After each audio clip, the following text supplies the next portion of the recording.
Xin chào các bạn. Halloween ở Trung Quốc, một quốc gia độc tài, nó ra làm sao? Deadpool bị công an bắt. Gì đấy? Batman cũng bị công an bắt.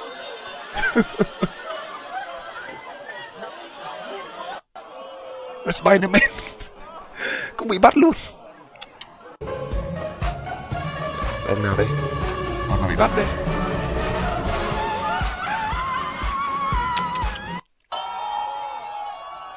Bắt hết. Cô gái vào xe này vẫy tay. Bá đạo.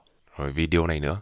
Shanghai has shut down Halloween this year. Two streets, Ruatard and Chengle Street, are heavily fortified. Cops are turning away anyone wearing costumes, even the emperor and the empress. A man received a call from the police station. He recently purchased a insane asylum costume, and the police said, "You shouldn't wear this as it's a bad look." Is this him getting taken away? In fact, the only place that seems to allow costume is a government-sponsored amusement park. Some have resorted to doing it at Zhongshan Park regardless of the order, and cops show up, they're dancing, cosplaying as the Statue of Liberty. Last Halloween in Shanghai was crazy.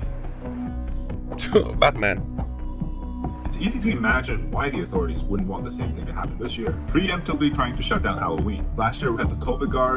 Đúng là cái quốc gia độc tài, nhạy cảm. Trung Quốc nó chống dịch Covid một cách cực đoan, cho nên người dân người ta xả stress bằng cách là cosplay những cái nhân viên y tế đi thọc lỗ mũi người khác sau bao nhiêu nỗi đau bị áp bức. Thế là Trung Quốc nó thích, nó cấm luôn.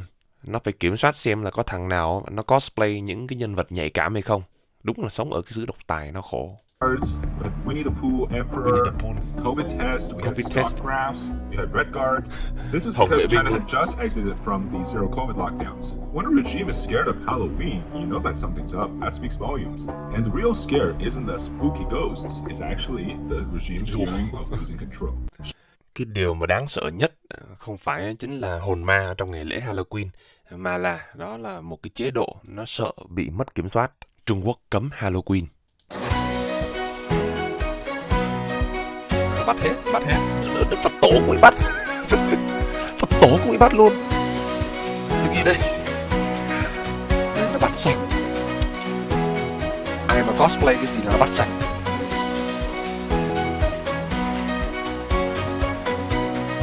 Bắt đi hết. Kéo đi hết. Tội nghiệp.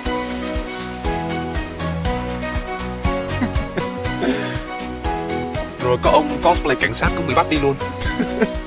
Công an bắt công an. Không thể tin tưởng được. This is Halloween in Shanghai. You may see Jesus or Buddha. Chúa Giêsu cũng bị bắt, Phật tổ cũng bị bắt. Maybe Marvel's Deadpool. Deadpool cũng bị bắt luôn. Spider-Man. Người nhện.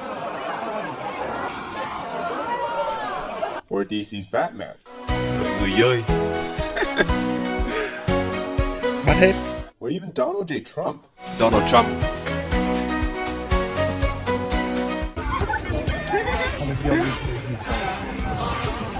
But in front of the Shanghai police force, you're powerless. Donald Trump trước đồn công an là cũng bất lực thôi. Police this year in Shanghai have been strictly enforcing costume rules. Sure, you can still wear a costume, put makeup on, but any moment they deem your costume is politically sensitive or that it's something that's going to provoke some sort of a thinking within the people, the crowds, Mà cái chế độ gì mà lại sợ những cái trang phục Halloween? Their makeup in the police stations. Bắt luôn cả những cô bé cừu. Rồi bắt phải tẩy trang nữa chứ. Bắt tẩy trang xong mới cho đi. Others are sent to a nearby hotel for a temporary detention until the night is over. Before we get started, you might be asking, why is Halloween so sensitive in China, this Western holiday? Well, apparently since last year's Shanghai Halloween, the authorities have ramped up their control and censorship, fearing something out of control that's going to happen again. Last year, when the lockdown orders were lifted in China, first Halloween since cái đoạn clip này mà gắn nhạc của Hans Zimmer vào là bá cháy. 3 years of lockdown, young people in Shanghai expressed their frustration with the regime by donning some very politically sensitive costumes, gathering large crowds, and you know the CCP hates it, when anytime there's a large crowd gathering, Cái thằng anh như nào, thằng em y chang luôn. Rất là ghét người dân tụ tập lại một chỗ. something of influence comes out of it. And in particularly in Shanghai, they also went through the white paper protest, which was again started by young people. And this massive movement has extended into that year's Halloween. So this year, the cops made sure that people weren't going to mess it up for the regime again. Halloween của Nhật nhìn giống như là cái giống như là bạo loạn đến nơi rồi. Má khiếp thật.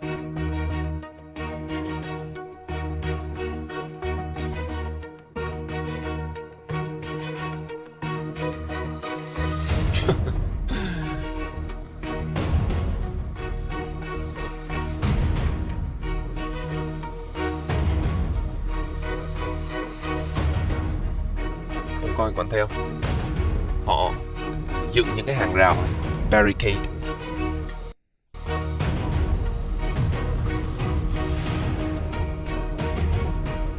Nói là hai em này cũng bị công an hốt luôn nhá. Biết ngay là bị hốt luôn. Last year, they had costumes like Winnie the Pooh, COVID guards, COVID tests, the red guards from the Mao Cultural Revolution. Nó có cả mấy em cosplay hồng vệ binh cái thời ông Mao Trạch Đông đó chứ.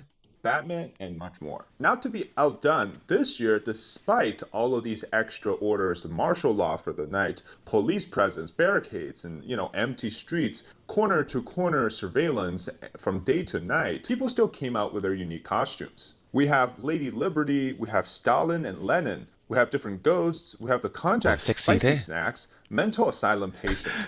Bệnh nhân tâm thần cũng bị bắt. This one is from Shanghai. And then this other video here, I Bệnh don't nhân know tâm if they're thần này. mental asylum patients Bệnh nhân or tâm just thần. regular patients at the hospital, Cosplay. is from another city. We have the Huawei triple fold, Cosplay cái điện thoại gấp của Huawei. Deadpool, Deadpool, Buddha, Jesus, Phật tổ, Batman, Jesus, Spider-Man, Batman, Spider-Man, Trump, surveillance camera, rồi the camera Purge, an ninh. harmful wastes, and of course, Kim Kardashian. Kim Ahead of this Kardashian. Halloween gathering, police were already on the ground. Two of the most popular streets Đứng that canh ở mấy cái nhà last ga. year's Halloween took place thật. on were closed Chặn off đường này from nó không cho costume người donning ta đi people. chơi.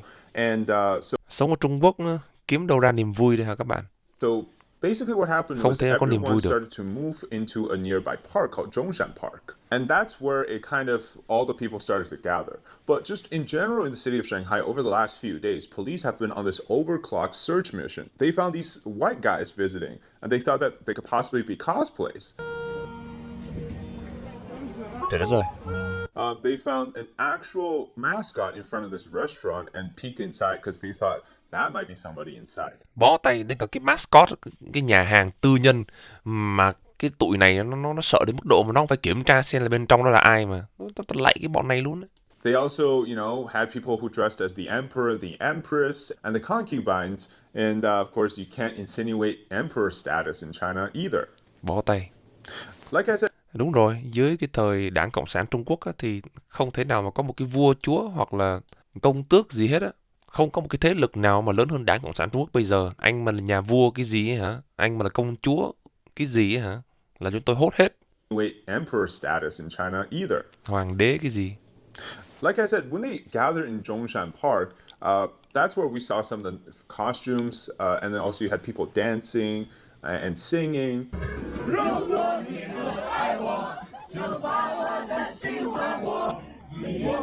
Đến hốt này, tập trung là đến hốt này. And then also you had situations like this where in this video the man is saying how he bought a mental asylum costume online and the police called him and they said that we know that you bought this online, don't wear it out because it's going to cause a negative impact. That's pretty crazy if you think about it. They know exactly what you bought online. Rồi. Now, of course, the CCP Thật and đấy. Mấy công an mà nó biết luôn là cái thằng nó mua bộ đồ từ online luôn. Nó theo dõi hoạt động online. Khiếp thật tí. Ta xin lạy á. Mẹ có cho tiền không dám đến Trung Quốc ở đâu. Mẹ mua hàng online mà cái bọn công an nó cũng biết. Khiếp thật đấy. its CCP propagandists, the shells, they still claim that no, the authorities are not shutting down Halloween. You can still wear costume. It's for your safety because, the police have to be on the ground. They have to search everybody behind the mask to see if they're troublemakers or criminals. And that's really a lie because, well, if it was really truly for your safety, then the videos we saw that the people they're taking away don't look like criminals. In fact, they look like most peaceful people at the crowds, and yet they're the ones who are being taken away.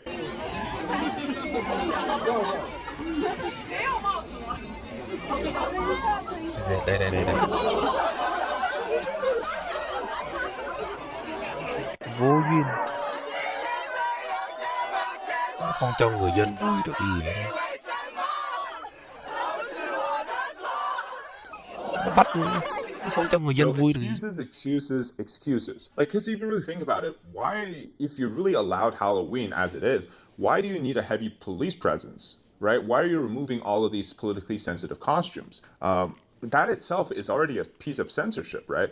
And then, clearly you see and you care. I'm talking about the regime, that is. Most of these aren't, really political costumes, except maybe Lady Liberty, because, you can't have freedom, can't have liberty in China. What about Kim Kardashian, right? This Bạn không thể có tự do ở Trung Quốc. her along with Lady Liberty were both Kim Kardashian shipped bị bắt away luôn. in a police van. Hai cái chữ Hán tự đề là công an đó các bạn. Khô ảng, công an. Sợ thì thôi chứ. Cái từ công an nghe nó sợ. Americans this time, right? Even Chinese celebrities lookalikes are not allowed here. So this one, the woman cosplaying as Fan Bingbing, a very famous celebrity from China but very Nó bắt blacklisted luôn cả right những now. người cosplay người nổi tiếng ở Last trong year there Trung was Quốc. a Jay Chou lookalike. He was also taken away as well. Cosplay người nổi tiếng cũng bị bắt luôn. Không hiểu nổi. Bị bắt vì cái gì chứ? Bắt vì cái gì chứ? Now, if we really just think about the broader picture, Halloween has nothing associated to protest, right? Not in any sort of connection can we make other than the fact that last year it sort of became one in China. But if the government continues to crack down on costumes, turning it essentially what is normally a commercial Western holiday into one that is just, it's almost like they're overdoing the censorship, which really makes people kind of mad and ticked off. And I think that's why people are rebelling, especially young people. The more that they put the effort into banning or preventing people or putting in the martial law, I think the more it's going to backfire.